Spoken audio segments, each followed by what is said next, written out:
Estou feliz de estar com vocês essa noite aqui. Vai ser a primeira vez que eu vou pregar em português. Assim que eu vou pedir você me entenda. Se eu falo um portunhol, né? Tem um pastor que... Eu vou te dar uma força daqui, qualquer coisa. Obrigado, pastor. Porque eu estou fazendo a mesma coisa. Eu nunca imaginei fazer a mesma coisa que o pastor Sérgio faz quando ele chega lá na Bolívia. Ele fala assim: eu vou pregar em espanhol, mas se eu falar alguma coisa que seja inventada, alguma palavra, vamos pedir ao Espírito Santo nos revelar o que a gente quis falar. Amém? Eu sou Walter, meu nome é Walter, todo mundo fala de Dito. Eu faz já alguns anos que eu estou servindo ao Senhor e minha história começa com aquela história de muitos de nós que precisamos um dia de Jesus e que nos acercamos em algum lugar para procurar encontrar resposta para a nossa vida, para a nossa alma. E sendo ainda um moleque de 20 anos, eu cheguei lá na igreja que o pastor Sérgio era pastor. E minha família começou a se congregar lá. Minha mãe, minhas irmãs começaram a ir lá. E eu fui o último a chegar lá naquela igreja. Mas eu fui muito abençoado naquele tempo. Eu fui ensinado a passar tempo com Deus. Eu não sei como terminam os cultos aqui na comunhão cristã. Mas uma coisa que o pastor Sérgio sempre falava para a gente quando o culto terminava era: irmão, tudo isso que você escutou é muito bom. Mas o que mais você precisa é passar tempo com Deus. E eu lembro que aquilo começou a ser uma prática na minha vida. E eu aprendi aquilo que Jesus ensinou aos seus discípulos: é orar. Porque o Senhor não ensinou os discípulos a pregar, né? Não ensinou os discípulos a fazer de um jeito. Ele ensinou a orar. Ele falou: quando vocês orem, tem que orar desse jeito. E essa noite eu queria compartilhar com vocês uma coisa que Deus tem colocado no meu coração nesses últimos tempos. E surgiu depois de um tempo que o pastor Sérgio estava pregando sobre os 400 anos do silêncio. O que aconteceu com a igreja naquele tempo? E ele ensinou muito sobre isso. Ele falou da influência que o Império Romano trouxe sobre a igreja, trouxe sobre o povo de Deus. E aí eu fiquei pensando, então, muitas das coisas que hoje acontecem na nossa vida, aquelas derrotas que nós temos, porque tem vezes que eu fico pensando, Jesus falou: eu vim para vocês ter vida e vida em abundância. Mas eu vejo minha vida muitas vezes e eu não tenho vitória em tudo que eu empreendo. E foi uma promessa de Deus. Então eu comecei a entender que muitas das coisas que eu não consigo vencer na minha vida é por causa daquela influência. E por isso que eu gostaria de compartilhar essa noite aquilo que Deus tem me ensinado. Se você vai comigo no Evangelho de Mateus, em capítulo 3, aí nós vamos encontrar o momento que o silêncio se rompe, se quebra. Que o silêncio é traspassado pela uma voz. A aparição do João Bautista. E ele começa a pregar o Evangelho falando isso. O versículo 1 diz: e naqueles dias apareceu João Bautista pregando no deserto da Judeia e dizendo: arrependei-vos, porque é chegado o reino dos céus. O silêncio daqueles anos que a igreja não escutou a palavra de Deus é quebrado com essa mensagem. O reino dos céus chegou. Eu gosto dessa tradução em português, porque em espanhol diz: o reino do céu tem ficado perto, se ha acercado. Mas eu gosto porque ela fala: o reino do céu chegou, ele está aqui. E o silêncio é quebrado com isso. Mas nós que fomos transportados, diz a Bíblia, não sei se a palavra é transportados, de um reino trevas para um reino de luz. Foi isso que aconteceu com você e comigo, amém?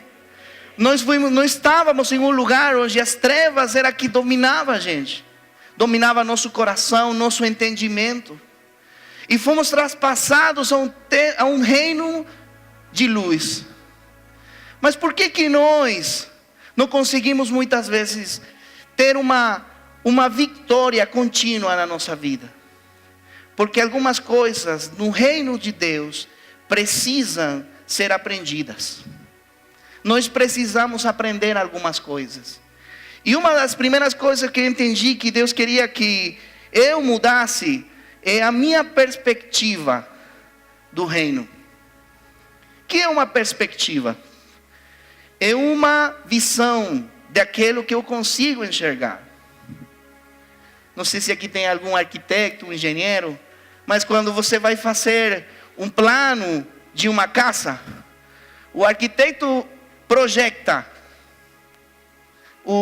a visual, né? Ele entra, ele pensa quando você vai entrar na casa, o que vai ser o primeiro que você vai ver na casa. Então você entra em uma casa e você olha a sala da casa. Então ele pensa, aqui vai ter um quadro. Para que o visitante entre, a primeira coisa que encontre é um quadro. Ou encontre uma coisa específica.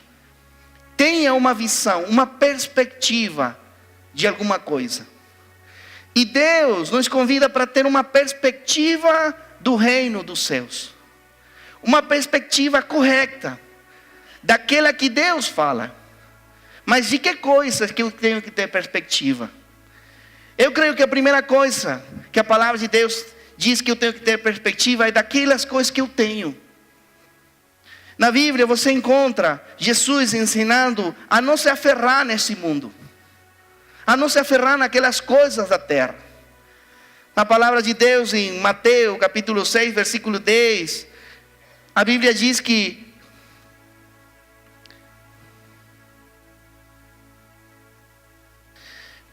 Mateus capítulo 6, versículo 19 ao 21.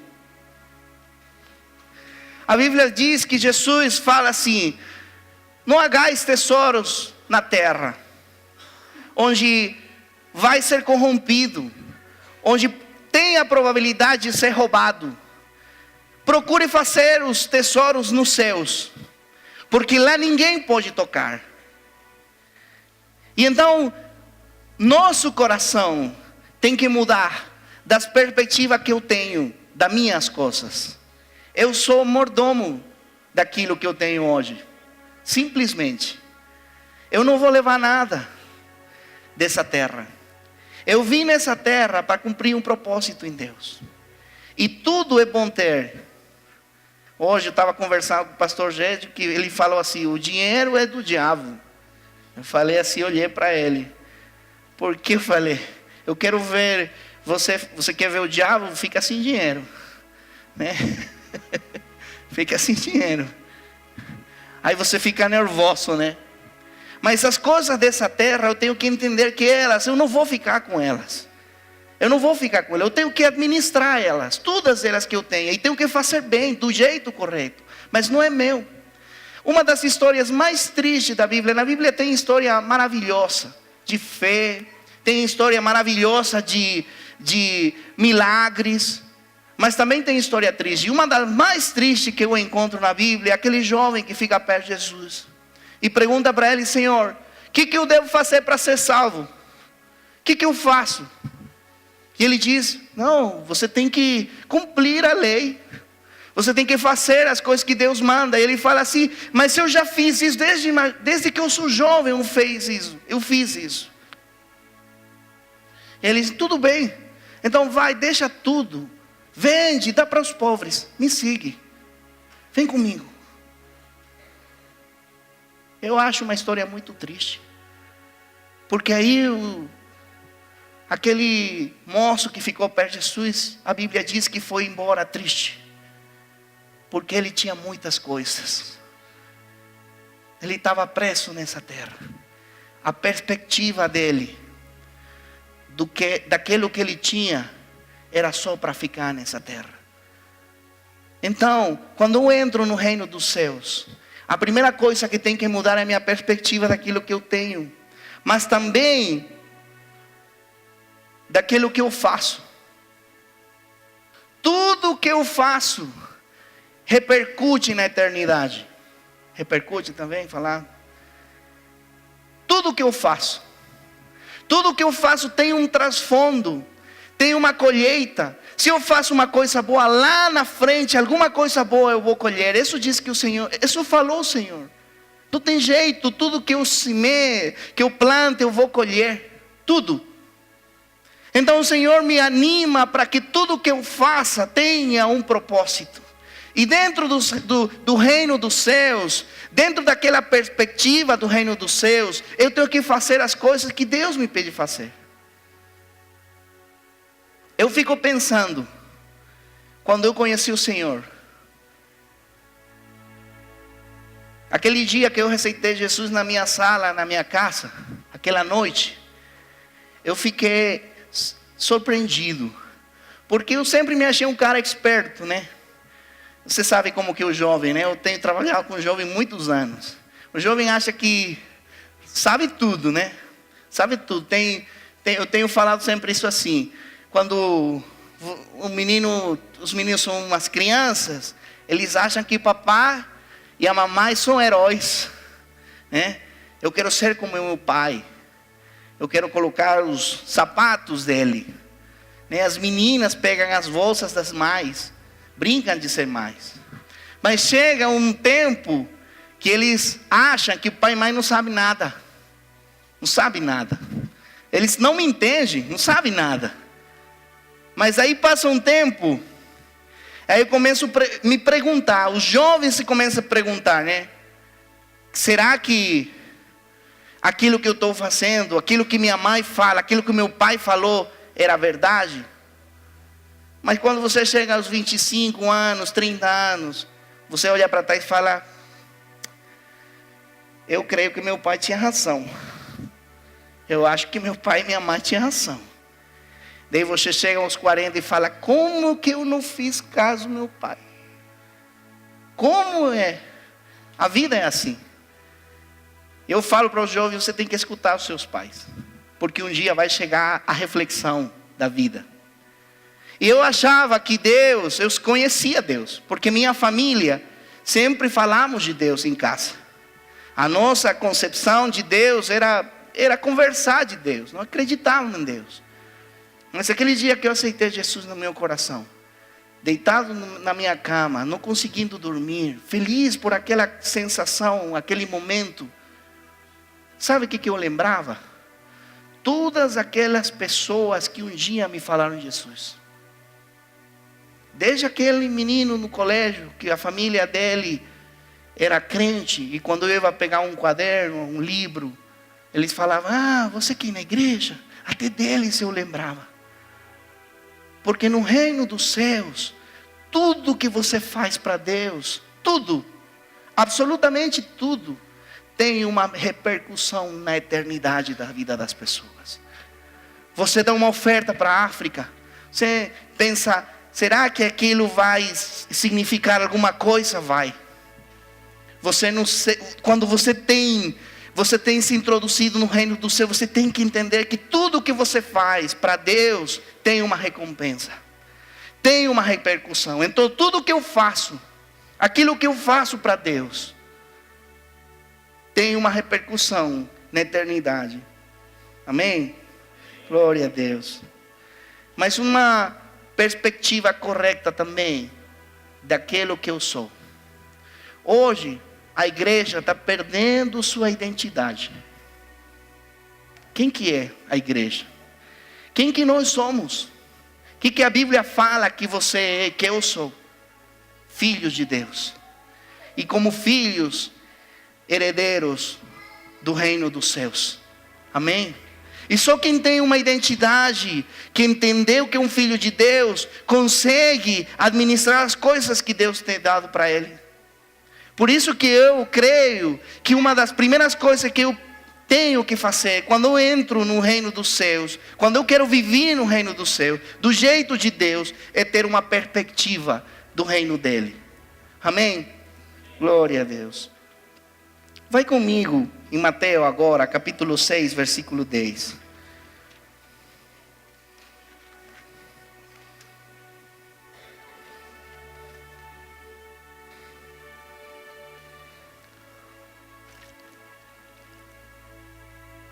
O primeiro clamor que nós escutamos do João Bautista é: o reino chegou.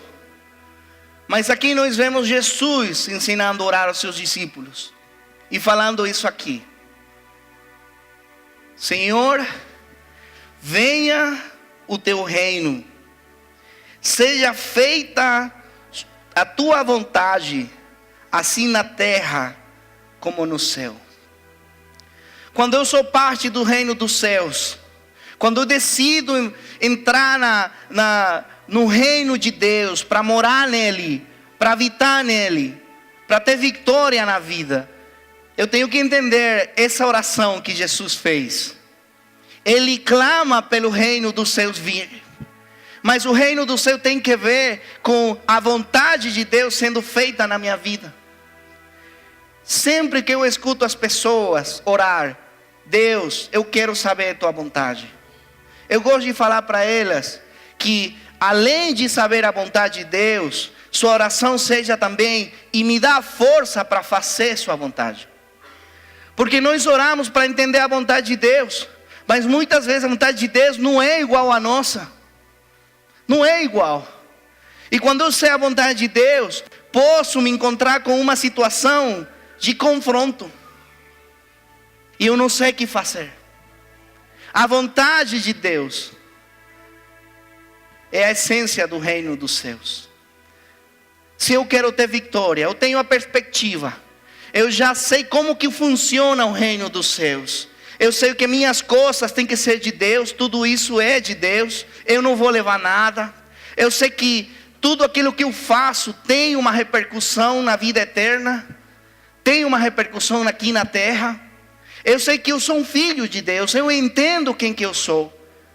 Mas então, eu tenho que clamar, como Jesus clamou, para que a vontade de Deus, o reino de Deus venha sobre a minha vida. E quando eu saiba a vontade de Deus, eu também estou disposto a fazê-la, a fazer sua vontade.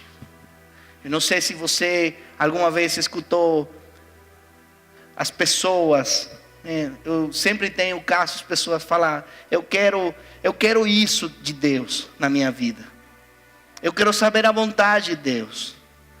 Eu geralmente, quando um ministro jovem vem me falar: eu quero saber se aquela menina é vontade de Deus para mim, para eu enamorar, para eu casar. Tudo bem, ótimo, mas a resposta pode ser duas: sim e não. Então as pessoas jejuam para saber a vontade de Deus, mas Deus fala: não, mas eu vou fazer um jejum mais longo. E no meio do jejum Deus fala de volta: não, mas eu acho que eu tenho que fazer alguma coisa mais. Eu estou tentando dobrar o braço de Deus, eu não estou aceitando a vontade de Deus. E como então é que eu começo a entender a vontade de Deus? Paulo, em Romanos capítulo 12, ele fala isso. Ele fala que eu tenho que me apresentar diante de Deus, como eu sou, com tudo que eu tenho. Esse é meu culto. Eu vou lá, na presença dEle, eu me expongo diante dEle.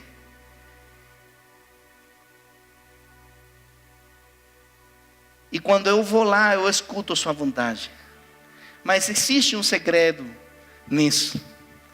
Eu preciso ir lá disposto a desaprender. Sabe que hoje eu estou entendendo que muitas coisas da minha vida não acontecem porque eu não aprendi bem.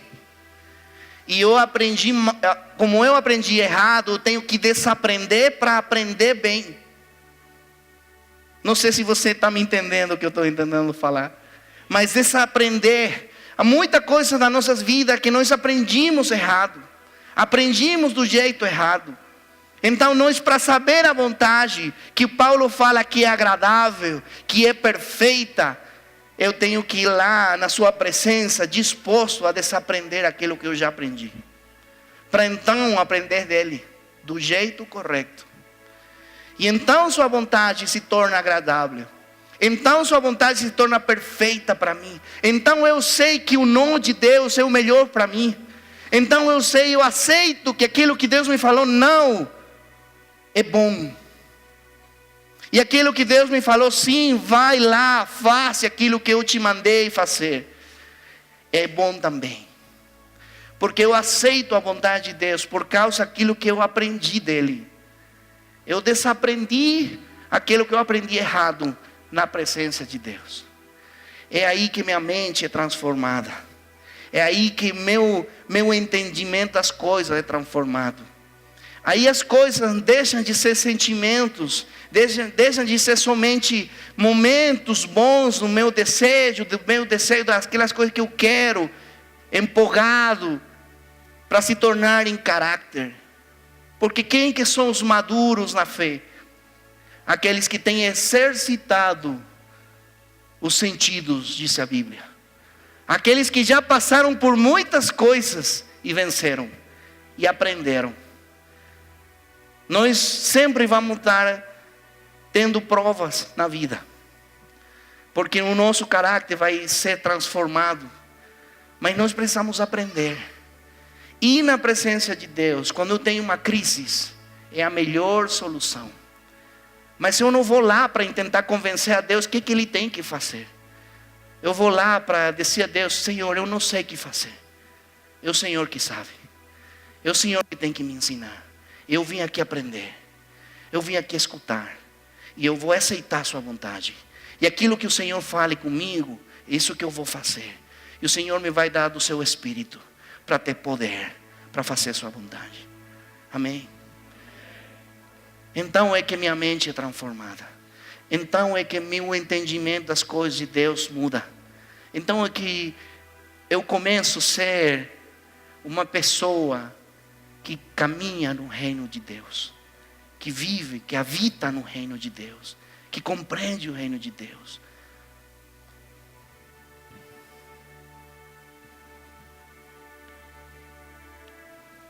O reino de Deus pertence a algumas pessoas. Mateus capítulo 5, versículo 3 diz: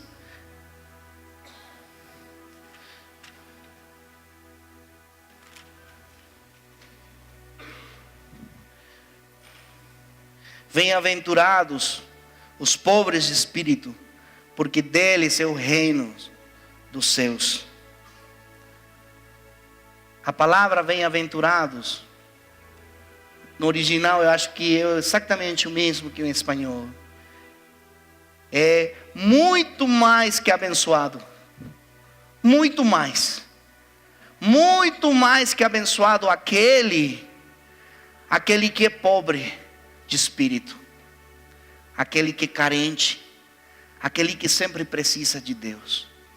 Aquele que sempre está precisando dele. Então daqueles é o reino de Deus, o reino dos céus, daqueles que vão na presença dele com aquela atitude: Senhor, eu preciso de você. Amém? Glória a Deus.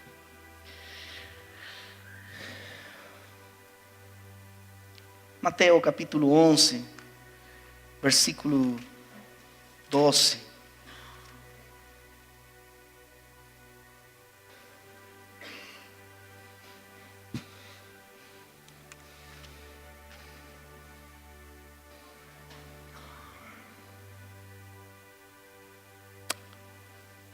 Aqui nós encontramos Jesus falando daquele que quebrou o silêncio.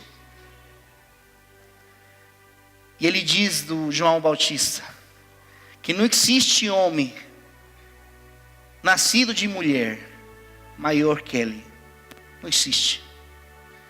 E então ele diz o seguinte, o versículo 12 diz: e desde os dias de João Bautista até agora se faz violência ao reino dos céus, e pela força se apoderam dele. Aqui o Senhor fala que existe uma violência desde os dias do João Bautista. Porque é desse jeito que o reino do céu vai se estabelecer. Deus está precisando que nós acordemos em uma fé violenta. Uma das coisas mais importantes para morar no reino do céu, Ele diz que o justo pela fé viverá. Amém? E então nossa fé precisa ser aquilo que arrebata o reino, que traz o reino, que agrada a Deus. Que agrada a Deus, que eu acredite naquilo que Ele prometeu. Somente que muitas vezes na nossa vida está somente caminhando em uma fé, eu falo de uma fé de deserto. Qual que é a fé de deserto? É a fé que tinha o povo de Israel no deserto. Ele tinha o maná do céu. As roupas dele não gastavam. O calçado deles não gastavam. Eles tinham aquela coluna de fogo na noite para esquentar o povo, manifestação da mesma presença de Deus. Tinha aquela nuvem que cobria eles e guiava eles para onde eles quisessem, e Deus quisesse levar eles. E de vez em quando eles não gostavam muito do maná, vinha alguma coisa melhor para eles. E tinha como referente o Moisés. Que Moisés levava a eles, cada vez que alguma coisa eles precisavam, Moisés ia lá, falava com Deus e Deus fazia para eles. E aquela fé desse deserto, eu acho que muita gente da igreja vive hoje. É o pastor que tem que resolver os meus problemas. Eu vou lá e o pastor tem que me falar tudo o que eu tenho que fazer. Eu dependo totalmente dele. Somente eu preciso que Deus cure isso aqui na minha vida. Se Deus resolve isso aqui, estou feliz. Mas se eu nunca tenho aquela fé de conquista, aquela fé que arrebata o reino. Mas chegou um dia que o povo de Israel chegou perto do Jordão e Deus levou Moisés e falou: até aqui é a fé do deserto. Agora você vai ter que conquistar a terra prometida. Agora vocês vão ter que lutar. E você vai ter que acreditar. E você vai ter que aprender a confiar em mim. E você vai conquistar tudo o que eu prometi. Mas vão ter que lutar. Vai ter que arrebatar. Depois vai ter que plantar para colher. Não vai vir mais maná do céu. Vai ter que plantar para colher. Lamentavelmente, hoje, o nosso mundo vive um tempo que tira de nós, da nossa mente, os processos de Deus. Porque os processos de Deus acontecem no tempo de Deus. Nós vivimos, eu chamo na época do fast food. Tudo tem que ser rápido. Se eu vou a um lugar e não me atendem rápido, eu fico nervoso. Se eu entro em uma casa e não tem internet rápido, eu falo assim: que é isso, cara? Por que você não tem internet rápido? Se a ligação não sai rápido, eu fico nervoso. Então eu levo isso na minha vida espiritual. Eu falo: Deus, eu quero já na hora, hoje. Ah, Deus esqueceu de mim porque não respondeu. Não, Deus quer que eu me acomode o tempo dele e não ele no meu tempo. E Ele quer que eu aprenda o processo da mudança do meu caráter, daquelas coisas que Ele vai construir no seu tempo em mim. Mas Ele precisa de uma fé em mim, de alguma coisa em mim, que procure, que anele, que clame pelo reino dos céus. Porque Jesus falou isso. Vocês precisam orar desse jeito. Orar que o reino dos céus venha. E que a vontade de Deus, assim como ela é feita no céu, seja feita na sua vida, aqui na terra.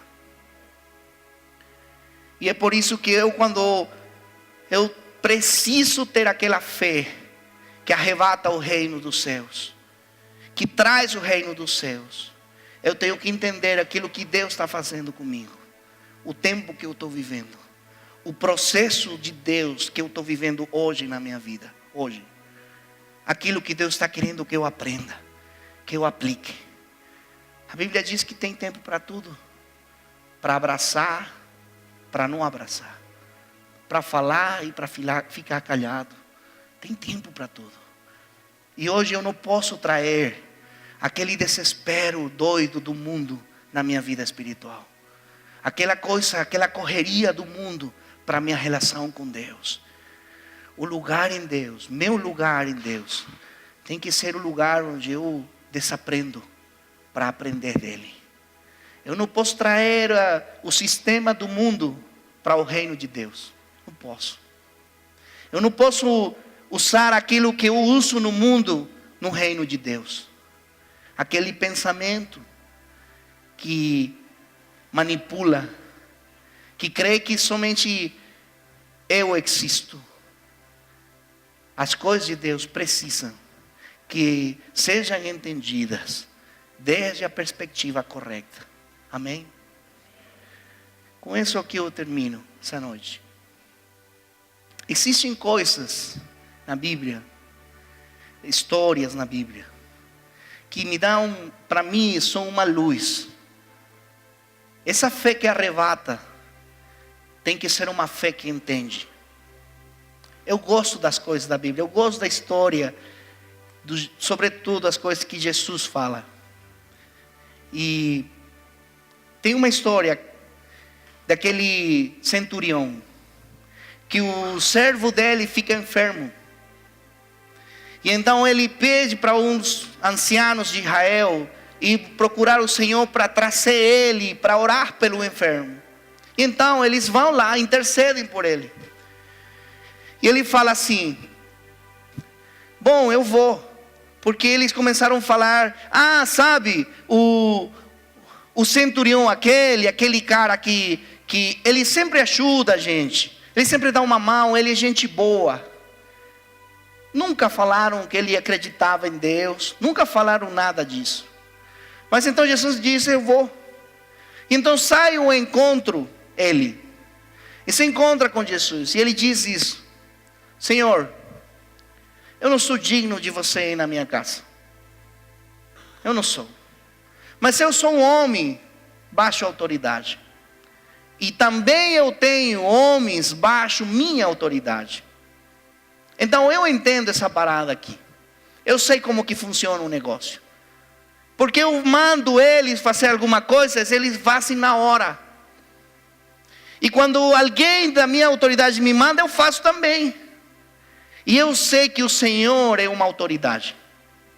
Então, eu entendo. Eu entendo. Eu sei como funciona. Se o Senhor diz uma palavra só, o meu servo será curado.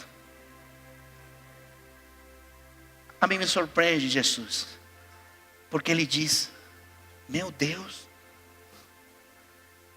nem em todo Israel eu encontrei uma fé como esse homem. Uma fé que entende. A fé que arrebata o reino é uma fé que entende como é que Deus age, como é que Deus atua. A fé que arrebata o reino, além de fazer uma fé que entende, é uma fé determinada, que não se cansa. Eu não sei se você já percebeu aquela história daquela mulher que fica perto de Jesus e fala: Senhor, tem misericórdia de mim. Eu tenho minha filha enferma. E ele fala: mulher, eu não vim para vocês, eu vim para meus filhos. Eu sempre tive problema com essa história. Porque pensa em Jesus falando desse jeito para alguém. Eu não vou atender você, não. Eu vim para atender somente eles. Foi isso que ele falou com essa mulher. E ela fala: mas Senhor, tem misericórdia de mim. E ele fala: mulher, os discípulos vieram, fala, Senhor, que ela vá embora, que ela fique calhada. Fala, Senhor, isso. Ele diz: mulher, não é bom que o pão que é para os filhos seja dado aos cachorros. Eu não sei você, mas se eu escutasse isso, se eu estivesse no lugar daquela mulher, falar: que isso, meu Deus? Não é Deus? Não é o cara de amor que todo mundo fala? Não é o cara que tem misericórdia? Não sei se você tem aquela percepção. Eu tinha. Eu encontrava aquela história na Bíblia, eu passava rápido, porque eu não conseguia entender.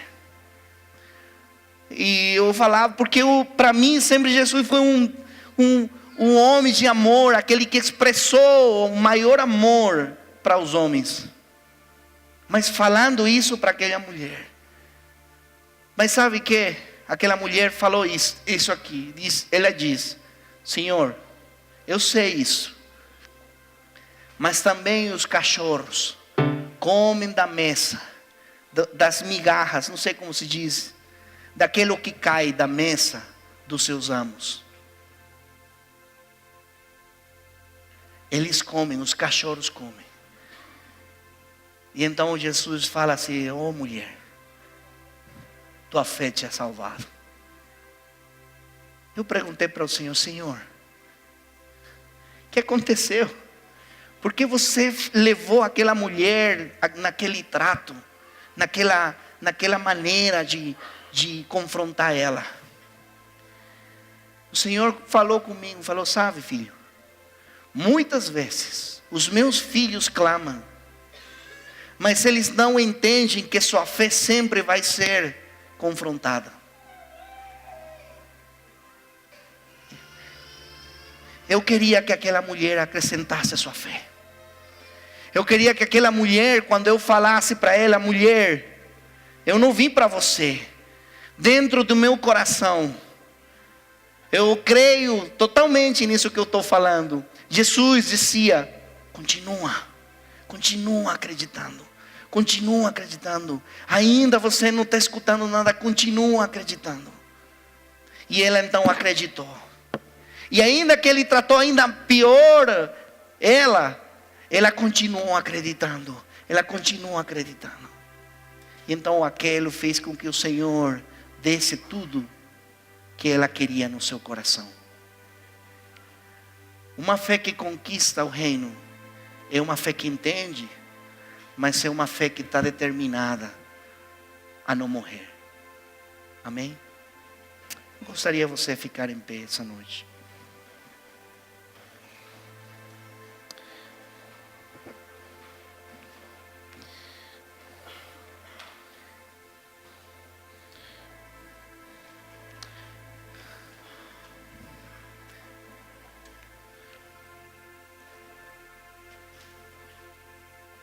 O reino dos céus chegou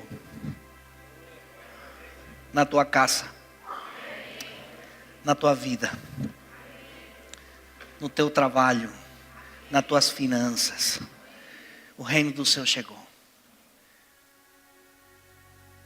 Foi isso que quebrou o silêncio. Você precisa aprender a habitar no reino. Tenha uma perspectiva correta do reino. De tudo aquilo que você tem. De tudo aquilo que você faz. De tudo aquilo que você é. Você não faça outra coisa que não seja aquilo que Deus fala. Clama pelo reino vir. Clama pelo reino vir na tua vida. Mas entenda uma coisa. O reino vai se estabelecer na tua vida quando você não somente quer saber a vontade de Deus, senão quando você estiver disposto a fazer a vontade de Deus. Porque saber não é suficiente. É preciso fazer. E aí é que o reino de Deus se estabelece na minha vida. É aí. Aí é que o reino de Deus fica. Quando eu começo a fazer a vontade de Deus. Quando eu começo a fazer aquilo que Deus me pede que eu faça como marido. Quando eu começo a fazer aquilo que Deus pede que eu faça como mulher, como pai, como mãe. Eu gosto daquele versículo que diz que a criação clama pela manifestação dos filhos de Deus. Porque os filhos de Deus se tornem luz. Mas como que vai acontecer aquilo? Quando eles vejam o reino de Deus estabelecido na sua vida. Quando vejam que você não é governado mais por esse mundo. Quando eles vejam que você é governado por Deus. A criação vai ver o reino de Deus manifestado na tua vida. Amém? E para viver no reino de Deus, tenha uma fé que arrebata o reino, que traz o reino. Vai ter áreas na tua vida que somente vai acontecer, coisas que somente vai acontecer só quando você acredite. Tem coisas que somente precisam do amor de Deus. Somente o amor. Eu errei na minha vida, eu pequei na minha vida, só preciso a graça. Só preciso a graça. Só preciso o amor, o abraço de Deus. O Paulo pediu para Senhor, me tira isso aqui, não quero mais. Aquele aguijón, não sei como se diz em português, esse aguijón na carne que eu tenho. Já pedi 3 vezes e ele me diz que simplesmente me basta a sua graça. Tem coisas que somente precisam da graça, do amor. Mas tem coisas que só vão acontecer na tua vida quando você tenha uma fé que arrebata. Uma fé que conquista. Uma fé que não é do deserto. Que se acomoda para ter somente aquilo que precisa. E que tudo está bem. Deus quer despertar em nós uma fé que conquista. Uma fé que traz o reino de Deus. Para ser estabelecido aqui. Na nossa vida. Essa fé precisa de entendimento. Eu entendo. E aquele entendimento vem quando minha mente tem sido mudada. Somente quando minha mente tem sido mudada. Eu gosto de Paulo, do apóstolo Paulo. Ele diz: olha, eu tenho muito de que crer que eu sou o cara. Ou fui fariseu, ensinar não sei onde e tal. Tudo isso que eu sou, eu tive que colocar no lixo. Eu tive que desaprender para aprender. Amém? Vai a Deus precisando dele. Não achando que você já sabe muito. Vai a Deus, Senhor, eu quero aprender. Faz a tua obra em mim. Fecha os teus olhos. Louva o Senhor. Se você quer levantar suas mãos,